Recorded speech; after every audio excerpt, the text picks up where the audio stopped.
Halo, perkenalkan nama saya Nicholas Rizky Ardiansyah Sudarman. Di sini saya berasal dari kelas J, manajemen 22J. Di sini saya akan memaparkan materi mengenai identifikasi dan pengukuran risiko pada mata kuliah manajemen risiko keuangan yang diampu oleh Dr. Gustian Juanda SIMM. Di sini di bagian pendahuluan, jika risiko tidak bisa diidentifikasi, maka risiko tidak akan bisa diukur. Nah, jika risiko tidak bisa diukur, maka manajemen tidak bisa mengelola risikonya dengan baik. Selanjutnya, mengenai identifikasi risiko, secara umum, langkah-langkah dalam identifikasi dan pengukuran risiko adalah sebagai berikut. Yang pertama, mengidentifikasi risiko dan mempelajari karakteristik risiko. Yang kedua, mengukur risiko tersebut, melihat seberapa besar dampak risiko tersebut terhadap kinerja perusahaan, dan menentukan prioritas risiko tersebut. Selanjutnya ada siklus manajemen risiko atau mapping risiko. Di tahap pertama, risiko itu perlu diidentifikasikan, kemudian dipelajari dan dianalisis karakteristik risiko, serta melakukan evaluasi terhadapnya. Di sini pemahaman yang baik terhadap karakteristik risiko ini akan bermanfaat untuk merumuskan metode yang tepat untuk mengelola risiko. Lalu tahap yang kedua adalah menentukan skala prioritas risiko, di mana kuantifikasi risiko merupakan salah satu komponen yang penting karena kita bisa mengukur bobot risiko dan dampaknya terhadap kinerja perusahaan. Tahap ketiga adalah fokus pada risiko yang paling relevan, yang memiliki dampak paling besar dan probabilitas paling besar. Tahap keempat adalah mengelola risiko sehingga tidak mengganggu kinerja perusahaan. Nah, ini merupakan proses mapping risiko yang tadi dijelaskan di sini ya. Yang tahap pertama itu ada identifikasi, memahami, dan evaluasi. Nah, selanjutnya mengidentifikasi sumber-sumber risiko. Pengelolaan risiko ini harus memperluas pengamatan terhadap sumber-sumber risiko. Di bawah ini merupakan sumber-sumber risiko di lingkungan sekitar. Yang pertama, lingkungan fisik. Contohnya seperti bangunan tua yang runtuh, sungai yang dapat mengakibatkan banjir, gempa bumi, badai topan, pengerusakan, atau vandalisme. Yang kedua, di bagian lingkungan sosial, contohnya kerusuhan sosial, demonstrasi, konflik masyarakat, pemogokan pegawai, pencurian, dan perampokan. Lalu di lingkungan politik, terdapat perubahan perundangan, perubahan peraturan, dan konflik antar negara. Lalu di lingkungan legal, contohnya gugatan karena gagal mematuhi peraturan. Di lingkungan operasional, kecelakaan kerja,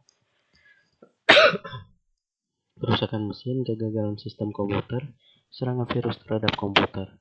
Lingkungan ekonomi, kelesuan ekonomi atau resesi, inflasi yang tidak terkendali.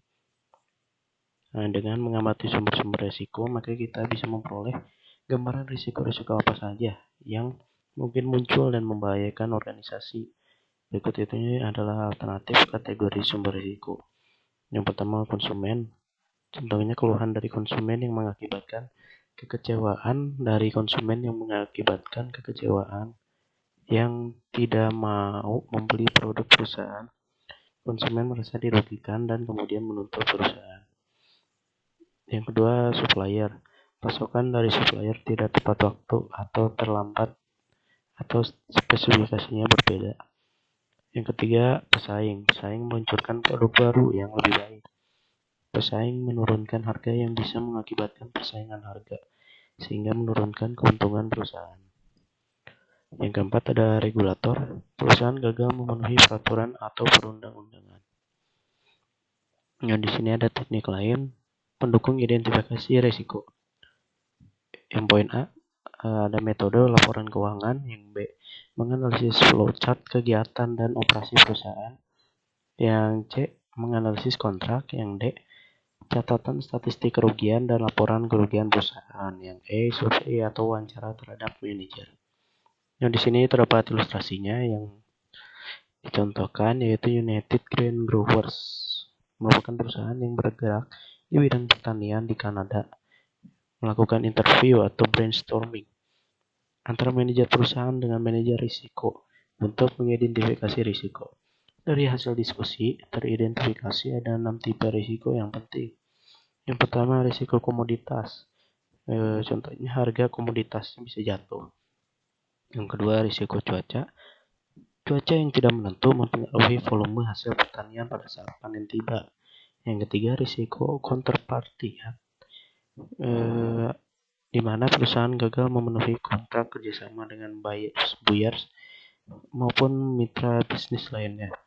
Yang keempat, risiko lingkungan. Perusahaan menghadapi tuntutan hukum karena dituduh merusak lingkungan. Yang kelima, risiko persediaan. Persediaan hasil pertanian dapat rusak atau membusuk. Yang keenam, risiko piutang. Tagihan dari konsumen macet. Nah, selanjutnya ada mengukur risiko. Setelah risiko tadi diidentifikasi, tahap berikutnya adalah mengukur risiko. Jika risiko bisa diukur, maka manajer risiko bisa melihat tinggi, rendah, dan besar kecilnya risiko yang diukur, kecil risikonya yang dihadapi, dan bisa diketahui dampaknya terhadap operasional perusahaan. Dengan pengukuran risiko, maka bisa dilakukan prioritasisasi risiko atau yang paling relevan. Pengukuran risiko biasanya dilakukan melalui kuantifikasi risiko dengan metode yang sederhana sampai metode yang sangat kompleks. Pengukuran dan kuantifikasi risiko akan sangat tergantung dari karakteristik risiko. Di sini terdapat contoh, risiko pasar dengan risiko kredit akan menghasilkan teknik kuantifikasi yang berbeda sehingga pengukuran pun berbeda.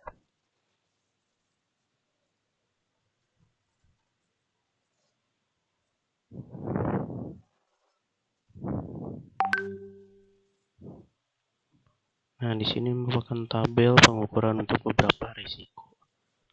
Bisa dilihat ya, ada tipe risikonya berdasarkan risiko pasar, kredit, perubahan tingkat bunga, operasional, kematian, kesehatan, dan teknologi. Next. Nah, tabel tadi menunjukkan tipe risiko yang berbeda, yang menghadirkan teknik pengukuran yang berbeda pula. Tingkat pengukuran berbeda tingkat kecanggihannya dari mulai yang paling sederhana, yaitu matriks frekuensi, sampai pada stress testing yang lebih rumit.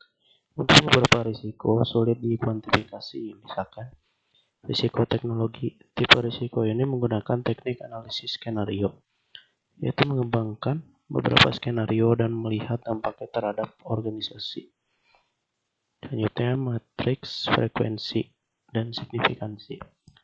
Teknik pengukuran yang cukup sederhana adalah mengelompokkan risiko dalam dua dimensi, yaitu frekuensi dan signifikansi. Proses tersebut melakukan dua hal, yaitu mengembangkan standar risiko dan menerapkan standar tersebut untuk risiko yang telah diidentifikasi.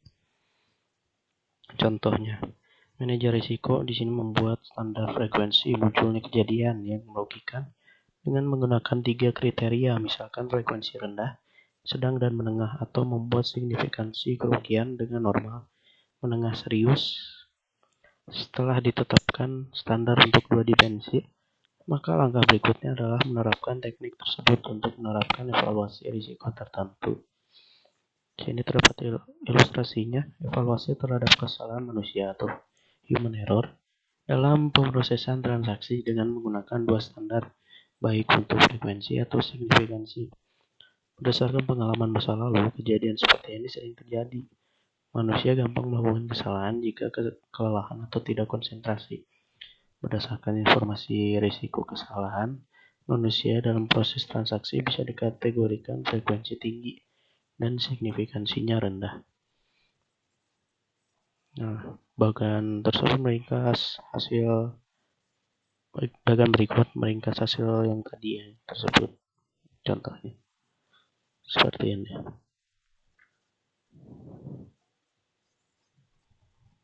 Nah, bagian penutup, mungkin sekian pemaparan dari saya mengenai materi identifikasi dan pengukuran risiko pada sesi kelima ini. Mohon maaf jika ada kesalahan ataupun tutur kata dalam video ini. Sekian dan terima kasih.